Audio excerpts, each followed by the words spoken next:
She was executed at the Tower of London on the orders of her husband in February 1542 and supposedly buried in the nearby chapel of St. Peter at Vincula. But when the Victorians went digging in the 1870s, the bones of Queen Katherine Howard were nowhere to be found. So where on earth did she go, and is there any chance we might ever be able to find these missing royal remains? This is History Calling, where I bring you new videos every week on all aspects of the past, and today we're going to look at the disappearance of Katherine Howard and at why the traditional explanation for her vanishing act doesn't hold water.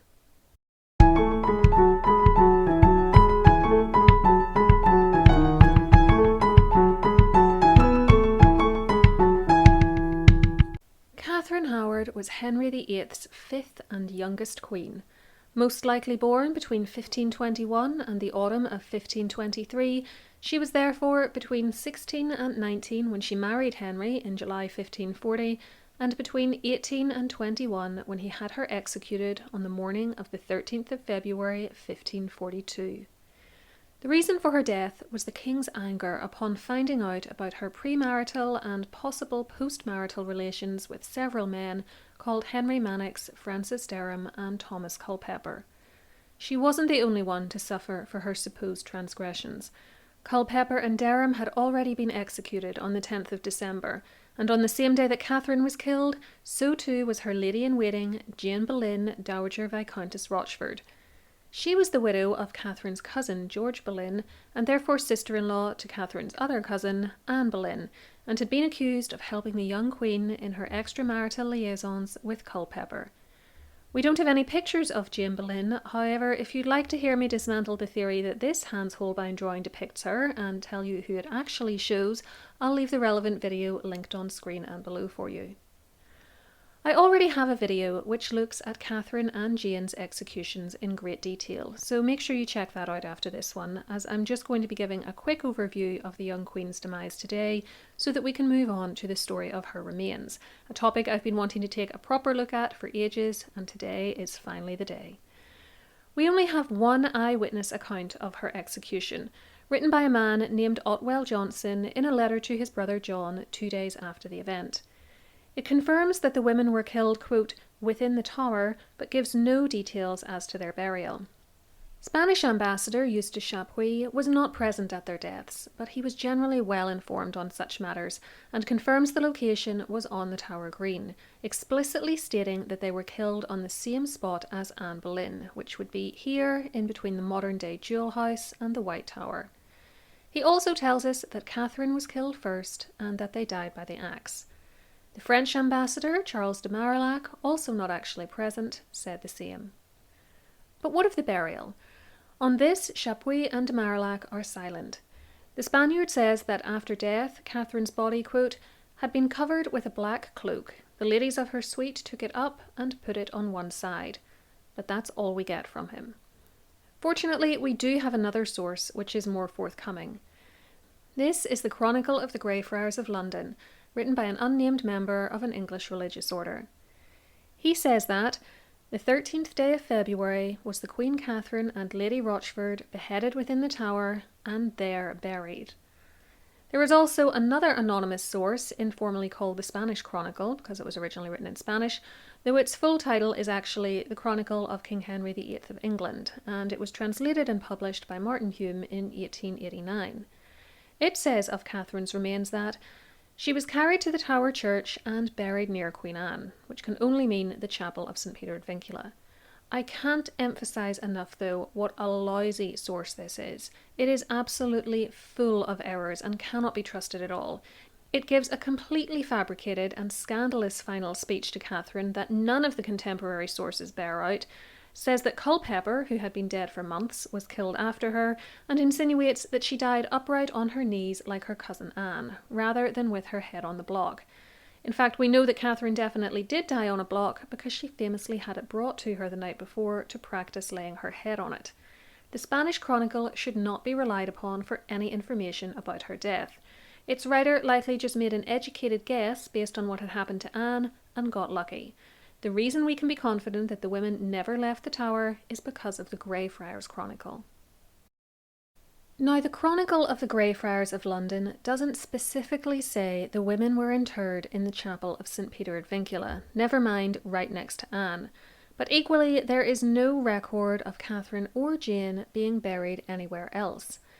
Furthermore, it would have made sense to follow the precedent set in 1536 when Anne and George were killed, and again in 1541 when Henry had his mother's cousin, Margaret Pole, Countess of Salisbury, executed, by placing his fifth wife and Lady Rochford in front of the altar in the chapel, where all the other corpses had been put. This is especially true when we consider that this precedent continued to be followed for high-profile execution victims for centuries to come. The likes of the Duke of Northumberland and his daughter-in-law, Lady Jane Grey, who he tried to put on the throne in place of Mary I, are also buried in this location, while the space under the communion table was used in 1685 for Charles II's illegitimate son, the Duke of Monmouth, who, like Northumberland, had tried to forcibly change the succession. In his case, he'd attempted to take the throne from his uncle, James II. As we'll see in a minute, this location was also used for other, now forgotten individuals as well. We are now going to leave the 16th century and move forwards to the late 19th. The year is 1876, and the chapel of St. Peter at Vincula is in serious need of restoration work. One person involved in fixing the problems is Doyne Courtney Bell, secretary to Queen Victoria's Privy Purse. He will later write a book about the work done to the chapel, entitled Notices of the Historic Persons Buried in the Chapel of St. Peter at Vincula in the Tower of London. In it, he records that the floor was uneven and unstable in some places, no doubt thanks to the number of times it had been dug up for use as an indoor cemetery. There were sanitary issues too, presumably an allusion to the very shallow nature of some of the burials. Although it had been hoped that no disinterments would be necessary and that new paving stones could simply be laid, it soon became clear that, quote, this was practically impossible, as in two places the pavement had sunk and showed signs of considerable hollowness beneath it. It was therefore decided that the pavement must be removed in order that this sinking might be rectified, but that as little disturbance of the ground as possible should take place. The level of disturbance was such, though, that some of the remains buried would have to be lifted out for a time, then replaced after the work was complete. One area in which this needed to be done was around the altar, where Catherine and so many others were assumed to be buried. That November, a team of men, under the auspices of the Office of Works, and including Major General Charles Maitland, the Lieutenant of the Tower, and Colonel George Milman, the Major of the Tower, therefore got to work disinterring some of the most famous names in English history. They had this map of the famous burials, and only the famous burials, which Bell says they had constructed from various historic sources, and they found several of the people they were looking for in exactly the correct locations, most notably Anne Boleyn. If you see my video all about this disinterment, you can hear about the condition of her remains. All I'll say here is that she had evidently been dug up before, as she was found above the remains of the 1750 burial of a woman called Hannah Beresford, and her bones were in a pile, not laid out in anatomical order. Her skull was there, but a considerable number of her other remains were missing. What we're interested in today, though, isn't so much what Bell and the others found as what they didn't find, for there was no sign of Catherine. The burial map suggested that Henry's youngest queen should have been only slightly to the right of the communion table, with the Duke of Northumberland, executed in 1553, to her left, and Jane Boleyn and Lady Salisbury to her right. This area was not dug on the same day that Anne's remains were found, but rather a couple of days later, and when they got there, they went down just 2 feet before they discovered a male skeleton 6 feet tall and aged about 50. This was accepted as being Northumberland, who was in his late 40s.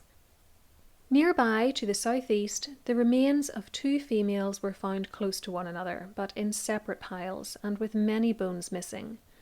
Bell recorded that these groups had been much disturbed, and moved towards the east of their original resting places in order to make room for 2 unknown persons who had been buried close to the step of the chancel, probably about 100 years ago, meaning the late 1700s. He offers no explanation as to why he thought those burials were about a century old, so take it with a pinch of salt. One of these females was between 30 and 40 years of age and had, quote, rather delicate proportions. She was supposed to be Jane Boleyn. The other was tall, much older, and supposed to be the Countess of Salisbury, who was 67 when she died. Bell specifically said no remains which could be identified as those of Queen Katherine Howard were found. So what had happened? Where was the missing queen? Before I talk you through some theories as to what could have happened, just a quick reminder to tap those like and subscribe buttons if you haven't already, and if you click the bell icon, you have the option to be notified every time I upload a video. I sometimes have people tell me that they think they have all notifications switched on, then realise they don't when they don't get an alert about a video, so it might not hurt to just double check your notification status, both for my channel and for others you follow too. You can also find me over on Instagram, where I post at least once a week, as well as on Patreon, where I provide bonus material including mini podcasts and early access to ad-free videos. Thank you to everyone who already supports me on that platform, as well as those of you who make one-off donations to the channel using the thanks button underneath videos. Your kindness and generosity are much appreciated. The first, and I think most widely disseminated theory, comes from Bell himself, who postulated that, quote, lime has been most extensively used in these interments, and as Katherine Howard was only 20 years old when she was beheaded, at which age the bones have not become hard and consolidated, it is very possible that even when Judge Jeffreys, who was an infamous judge during the reign of James II and who died in custody at the Tower in 1689, was interred in the chancel, her remains had already become dust. Elsewhere in his book, he expanded on this theory, writing, the bones at the age at which she was executed are softer in texture, and a great portion of them are more cartilaginous than when growth is completed, and the framework of the body consolidated, so that they would disintegrate and disappear much more rapidly than had she been fully formed, and the whole process of ossification being completed. The large admixture of lime with earth which was found in the grave would accelerate this process. There is nothing therefore inconsistent with the fact of her having been buried there in the absence of any portion of her remains after a lapse of more than 3 centuries. This theory sounds good at first, but it has a massive problem, and one which wasn't understood in the 1870s. Lime doesn't speed up the decay of a human body, it retards it. According to the authors of a 2015 article in the Journal of Archaeological Science, which looked at lime burials between the 10th and 18th centuries, quote, whilst the ancient Egyptians used lime for desiccation purposes, in the Greek and Roman period, confusion occurred about the effects of lime on decomposing bodies. The persistent misconception that lime accelerates decay and consumes away bodies was first described by Pliny the Elder in the 1st century AD. Centuries later, this common fallacy was perpetuated by poets such as Oscar Wilde, who wrote that lime eats flesh and bone away in his poem The Ballad of Reading Gaol, a misunderstanding that remains even today. These same authors go on to say that lime retards the rate of decomposition if present in a burial environment, but does not stop it. Since lime is only applied to the outside of a body, putrefactive decay continues from the inside by microorganisms derived mainly from the body itself. Bacterial populations on the exterior of the carcass are reduced by the lime, but not eliminated. A superficial desiccation takes place, but the surface area to volume ratio is too large to desiccate a full body with internal organs and bacterial community. The end result is skeletonization. So the lime Bell and his companions saw might have helped dull the smell of decomposition, but it didn't eat away Katherine's bones. In fact, it should have preserved her. Theory 2 is that she had completely disintegrated due to natural decomposition. This makes little sense either though. Whilst younger than the others buried with her, Katherine was still an adult. Why should she turn to dust when the bones of others who had been buried either on the same day as her or less than a year earlier in the case of Lady Salisbury were found intact mere inches from where she should have been? Even Anne was found, and her remains had a 6-year head start on Katherine's. Theory 3 is that her remains are still there, or were in the 1870s at least, but are now hopelessly mixed in with others, as there are so many people, just some of whom you see here, buried in what is really a very tight location. If you ever go to the Tower and see this room in the chapel for yourself, you'll understand what I mean. It's not a big area, and it's mind-boggling to think of how many people are buried in it. The map Bell provided in his book showed only the best known of the graves, but we know from his written descriptions of the excavations that plenty of others are under the floor in this part of the chapel too. There's Hannah Beresford, who was put in so close to Anne Boleyn that Anne's remains were disturbed in the process, Judge Jeffreys, though his remains were later moved, and the two unknown individuals close to Countess Margaret and Jane Boleyn, whose interment under the chancel steps was the cause of Margaret and Jane's burials being disturbed. Perhaps Catherine is dispersed in amongst the rest. It's certainly an idea, but I'm not sure I believe it. Although Bell recorded muddled remains like this elsewhere in the church, under the altar, where the most famous are buried, the graves seem to have been kept quite distinct, despite the earlier disinterments, suggesting a level of respect for those buried there. Apart from Katherine Howard and George Boleyn, all the bones expected to be found were located, and in the places where it was anticipated they were buried, and they all matched the physical parameters of those people to whom they were supposed to belong. This doesn't suggest that a lot of intermixing was allowed to happen. Theory number 4 is that Catherine was found and that the bones supposed to be Jane Boleyn's were actually hers. The argument for this would be that it would be more natural to put the former queen and a member of the powerful Howard family next to the altar, in a place of honour within the church, rather than a mere dowager viscountess. Of course, that would mean that Jane is missing, but perhaps she was buried elsewhere in the chapel, or somewhere else entirely. Bell and his companions considered this, but quickly discounted the idea, for he said, a closer examination showed that the age and size of the bones, Katherine Howard is said to have been very small in stature, would not support that supposition, and these are now believed to be the remains of Lady Rochford. Now, I think this is a bit of a stretch, as we don't actually know the heights of Jane Boleyn and Catherine. However, even though Catherine might have been a little over 20, the estimated age and location of the bones is enough for me to be as confident as possible, without the advantage of DNA testing, that this woman was Jane Boleyn, though this assumption does rest on the idea that the age of the bones was accurately determined, and it might not have been.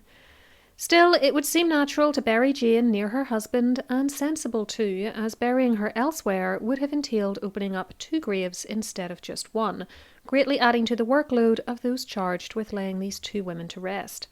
We might also argue that Catherine was one of the extra 2 burials that Bell wrote off as being from the late 18th century, but without knowing more about why he discounted these, it's impossible to state this with any confidence.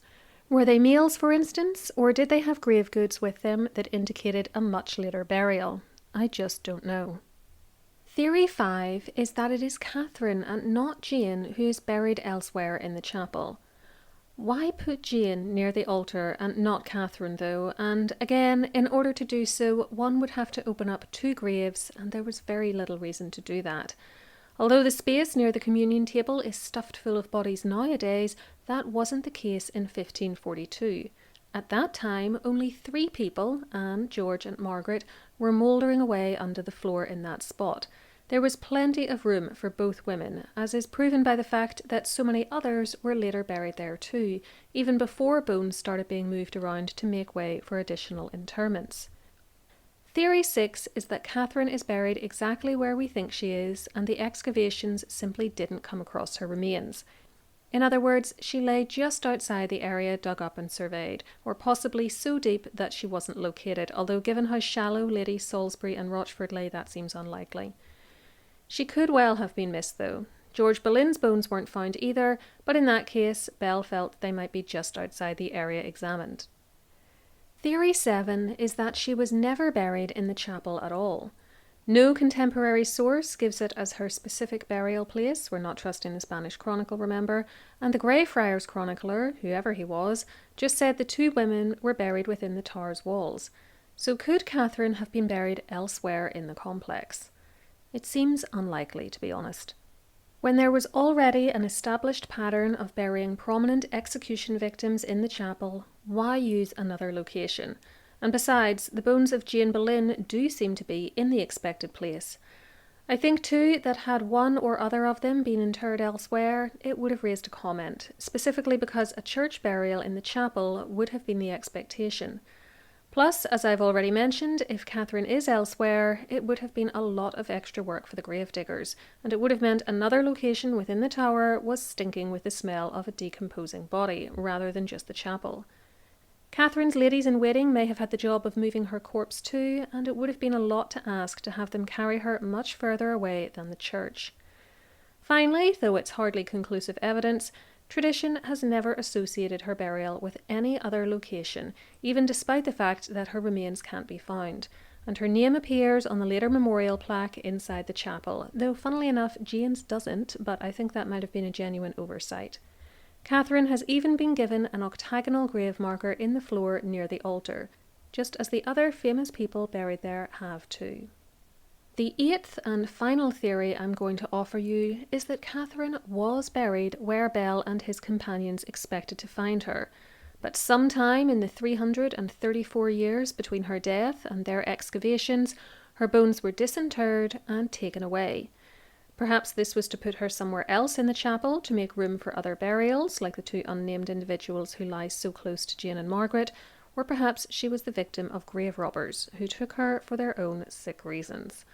Certainly stealing bits of dead people, especially famous dead people, was a very common practice in centuries gone by, as I've proven time and time again with my other videos looking at the post-mortem adventures of the likes of Catherine Parr and Charles I, and I've even come to suspect that it's the reason Anne Boleyn's remains were not completely extant in 1876.